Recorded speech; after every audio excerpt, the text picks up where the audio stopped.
Hola, mi nombre es Ángela Caterine y junto a Daniel Castellanos les damos la bienvenida a este espacio donde exploraremos las voces más significativas de la literatura colombiana. Hoy nos adentraremos en la vida y obra de María Castello, una autora que sin duda alguna ha dejado una huella indeleble en nuestras letras. Su narrativa, rica en matices y emociones, nos invita a reflexionar sobre la identidad y la experiencia colombiana. Acompáñenos en este recorrido por sus cuentos, donde cada palabra resuena con la complejidad de nuestra historia social. Hola, y yo soy Daniel Castellanos y estoy encantado de hablar de María Castello. Así que, adelante. Hablar de María Castello no solo refleja su talento literario, sino también el complejo y restrictivo contexto social en el que se desarrolló. A través de su obra podemos adentrarnos en una época donde las mujeres enfrentaron un sinnúmero de barreras, no solo en el acceso a la educación, sino también en la capacidad de expresarse y ser escuchados en la esfera pública. Durante el siglo XIX, el acceso a las instituciones educativas en Colombia estaba prácticamente reservado, excluido para los hombres. Las mujeres como María Castello debían sortear una serie de obstáculos para poder formarse intelectualmente. Muchas de ellas se beneficiaban de clases particulares, pero estas eran bastante limitadas y a menudo dependían de la disponibilidad de un profesor que pudiera impartir conocimientos en el hogar.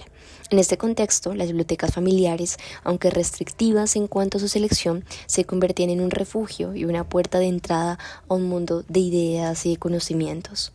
Es esencial entender que las mujeres que lograron escribir en esta época no solo lo hicieron contra viento y marea, sino que muchas de ellas, como Castello, fueron hijas de hombres involucrados en la política o incluso en el periodismo. Esa relación con el ámbito intelectual les permitió un acceso, aunque limitado, a fuentes de información académica. Además, el hecho de asistir a tertulias literarias o de viajar al extranjero les brindó una perspectiva más amplia y el aprendizaje de otros idiomas, lo que enriqueció también su capacidad de creación literaria. María Castello, como muchas de sus contemporáneas, tuvo que enfrentarse a un entorno plagado de prejuicios. La sociedad de su tiempo consideraba la escritura como una actividad netamente masculina, y las mujeres que se atrevían a desafiar ese estereotipo eran a menudo vistas con desdén. Sin embargo, Castello logró consolidar su labor como escritora en un contexto que muchas veces se mostraba hostil. Su obra, aunque menos conocida que la de sus colegas masculinos, refleja una sensibilidad única hacia las realidades sociales y emocionales de las mujeres de su época. Entre los temas recurrentes en la obra de María Castello se encuentra la búsqueda de la identidad femenina, la crítica a las normas sociales y la exploración de los sentimientos y anhelos de las mujeres. Estas temáticas no son casuales, surgen de una realidad donde las mujeres eran relegadas a roles secundarios, donde su voz a menudo quedaba bastante silenciada. En ese sentido, la escritura de Castello se convierte en un acto de resistencia, un medio para cuestionar y desafiar las expectativas impuestas por la misma sociedad.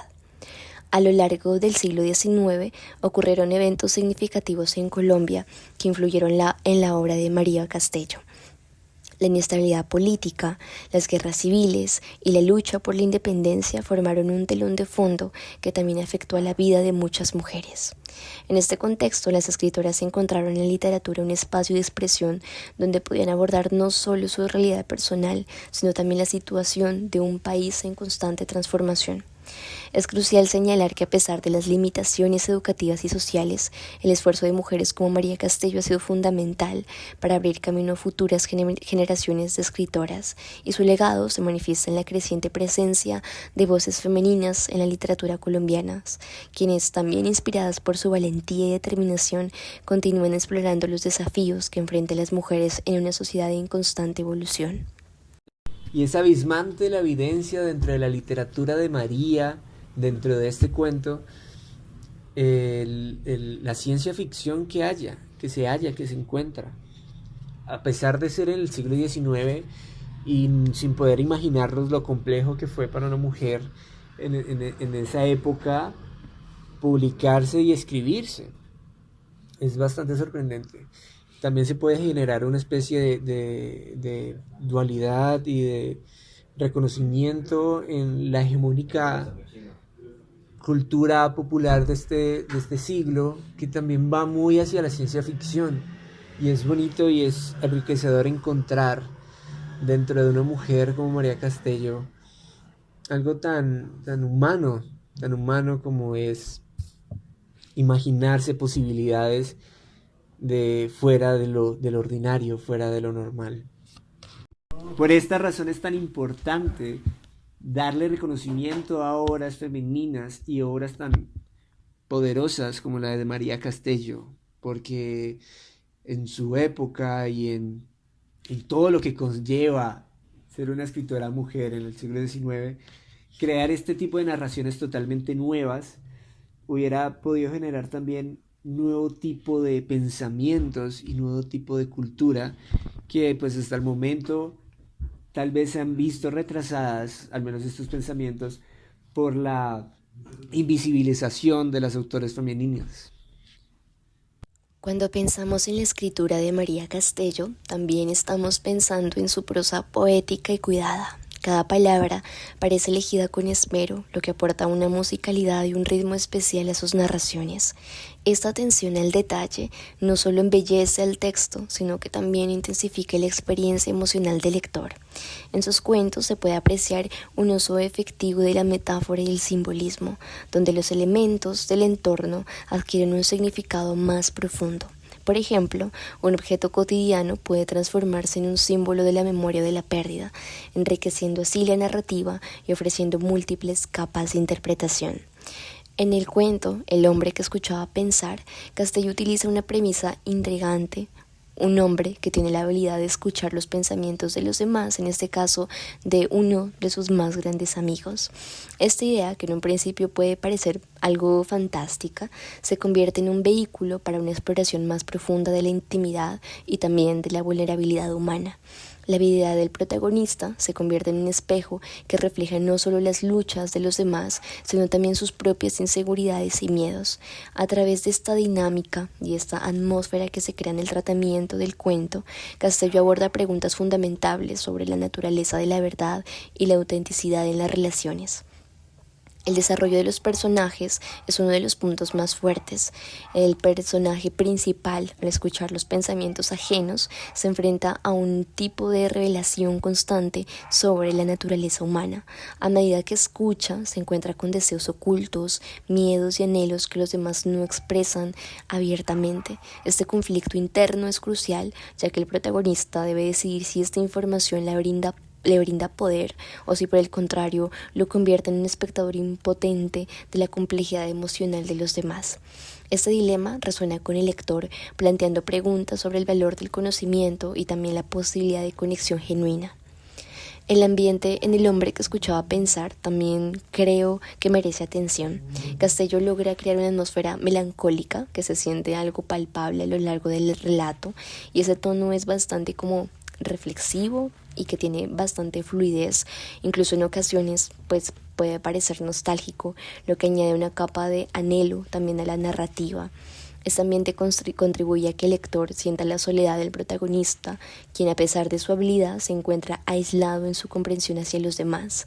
La ironía de poder escuchar todo pero no poder realmente conectarse es una de las más grandes tragedias del cuento. Además, la estructura narrativa de Castello a menudo desafía las expectativas. En El hombre que escuchaba pensar, los saltos temporales y las reflexiones internas permiten una construcción compleja de la historia. La autora juega con el tiempo de tal manera que el lector no solo sigue la línea argumental, sino también se ve llevado a las profundidades de la mente del protagonista. Esta técnica no solo enriquece la narrativa, sino que también intensifica la conexión emocional entre el lector y los personajes. Una característica notable en su escritura es su habilidad para dejar finales abiertos. Justamente en este cuento del que estamos hablando, el desenlace invita a la reflexión, dejando al lector con preguntas sobre la naturaleza de la verdad y también acerca de esta posibilidad de la conexión. Esta apertura no es una elección estilística, sino que también sirve para fomentar un diálogo continuo entre el texto y la experiencia personal de cada lector. De tal manera, cada uno puede interpretar el final de acuerdo como a su propia perspectiva, y lo que convierte cada lectura como una experiencia única. Otro cuento destacado de Castello y que merecemos también hablar de él es La Casa de los Espejos, donde la autora utiliza el simbolismo del espejo para explorar la identidad y la percepción personal. La protagonista visita un lugar donde los espejos reflejan no solo su imagen, sino también sus inseguridades y sus deseos reprimidos. A través de esta experiencia, Castillo profundiza en la idea de cómo nos vemos a nosotros mismos y cómo los demás nos perciben. Este cuento es una reflexión sobre la búsqueda de la identidad en un mundo que a menudo nos imponen expectativas externas. La atmósfera del relato es inquietante y también, pues, de una u otra manera enfatiza en la lucha interna de los protagonistas y su deseo de liberarse de las imágenes distorsionadas que ven los espejos. Algo similar y su tratamiento también de la narrativa pasa de manera similar en La Lluvia de Verano, en la que se narra la historia de un encuentro fortuito entre dos personas que, a pesar de ser extraños, comparten un momento de conexión profunda. Este cuento, a diferencia de los demás, destaca por su capacidad de capturar lo efímero de las relaciones humanas y cómo un instante puede cambiar la perspectiva de una vida. La lluvia es utilizado como un elemento simbólico que representa tanto la purificación como la revelación. A través de este encuentro, Castello reflexiona sobre la importancia de los momentos pequeños y aparentemente insignificantes que, sin embargo, dejan una huella duradera en nuestras vidas. En todos estos cuentos se aprecia un enfoque común, la exploración de las emociones humanas y la búsqueda de una conexión. Castello tiene una habilidad única para profundizar en la psicología de sus personajes, utilizando recursos narrativos que desafían la linealidad del tiempo y el espacio. Esto permite que el lector se sumerja en los pensamientos y sentimientos de los protagonistas, creando una experiencia de lectura un tanto inmersiva. Además, el uso del simbolismo es un sello distintivo de su escritura. Elementos cotidianos se transforman en representaciones de luchas internas y deseos ocultos. La forma en que Castello retrata la vulnerabilidad también tiene un impacto significativo. Al desnudarse emocionalmente sus relatos, permite que los lectores se conecten con sus propios miedos y anhelos, lo que promueve un sentido de comunidad. La vulnerabilidad en este sentido se convierte en un puente que conecta a los individuos, ayudando a construir un tejido social un poco más fuerte y comprensivo. Asimismo, la estructura narrativa de sus cuentos, que a menudo incluye finales abiertos, invita al lector a reflexionar sobre sus propias experiencias y perspectivas. Esto no solo enriquece la experiencia de la lectura, sino que también fomenta un diálogo sobre la diversidad de pensamientos y las diferencias también emocionales en nuestras comunidades. En un mundo donde los discursos pueden polarizarse, la obra de Castello promueve el entendimiento y la empatía, que son elementos cruciales para una convivencia pacífica. En resumen, la lectura de María Castello la hemos disfrutado porque va más allá del disfrute literario. Sus cuentos son una invitación a la reflexión sobre nuestra humanidad compartida y nuestras interacciones en un mundo que constantemente trata de separarnos. Y eso será todo. Muchas gracias por habernos escuchado. Estamos encantados de que nos hayan prestado atención. Y fue un placer hablar de Castello y de todo lo que significa e implicó en la literatura colombiana. Nos vemos. Nos veremos después.